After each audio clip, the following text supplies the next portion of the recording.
మానవాళి అంతరిక్ష ప్రస్థానంలో మరో అద్భుత ఘటన ఆవిష్కృతమైంది. దాదాపు 5 దశాబ్దాల తర్వాత జాబిలి చెంతకు వెళ్లిన మానవుడు ఇప్పుడు విజయవంతంగా తిరిగి భూమిపై పయనమయ్యాడు. నాసా ఎంతో ప్రతిష్టాత్మకంగా చేపట్టిన ఆర్టెమిస్ 2 మిషన్ ఇప్పుడు కీలక దశకు చేరుకుంది. చంద్రుడి అవతలి భాగాన్ని చుట్టేసిన 4 వ్యోమగాములు తమ తిరుగు ప్రయాణాన్ని ప్రారంభించారు. ఈ ప్రయాణంలో ఎదురైన ఉత్కంఠభరిత క్షణాలు, వారు బంధించిన అరుదైన చిత్రాల వివరాలు చూస్తే ఆర్టెమిస్ 2 మిషన్లో భాగంగా వెళ్లిన వ్యోమగాములు చంద్రుడికి అత్యంత సమీపంగా ప్రయాణిస్తూ లూనార్ ఫ్లైబై ప్రక్రియను పూర్తి చేశారు.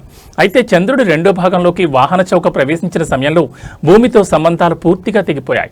దాదాపు 40 నిమిషాల పాటు నాసా కంట్రోల్ రూమ్ కు వ్యోమగాములకు మధ్య ఎటువంటి సిగ్నల్స్ లేకపోవడంతో శాస్త్రవేత్తల్లో ఉత్కంఠ నెలకొంది. చంద్రుడి ద్రవ్యరాశి అడ్డు రావడమే ఇందుకు కారణం.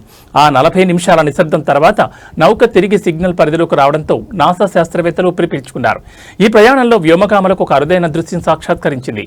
చంద్రుడి వెనుక భాగం నుంచి భూమిని చూస్తున్న క్రమంలో వారు తాత్కాలిక సూర్యగ్రహణాన్ని వీక్షించారు. భూమికి సూర్యుడికి మధ్య చంద్రుడు అడ్డుగా వచ్చిన ఆ అద్భుత క్షణాలను తమ అత్యాధునిక కెమెరాల్లో బంధించారు. ఈ ఫోటోలు ప్రస్తుతం సోషల్ మీడియాలో వైరల్ అవుతున్నాయి.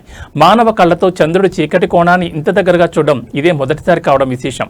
ప్రస్తుతం భూమి దిశగా గంటకు 1000 కిలోమీటర్ల వేగంతో ప్రయాణిస్తున్న ఓరియన్ నౌక ఈ నెల 10వ తేదీన పసిఫిక్ మహాసముద్రం ల్యాండ్ కానుంది.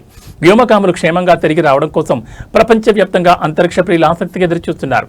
ఈ మిషన్ విజయవంతమైతే తదుపరి ఆర్టెమిస్ 3 ద్వారా చంద్రుడిపై మనిషిని దింపేందుకు నాసాకు మార్గం సుగమం అవుతుంది.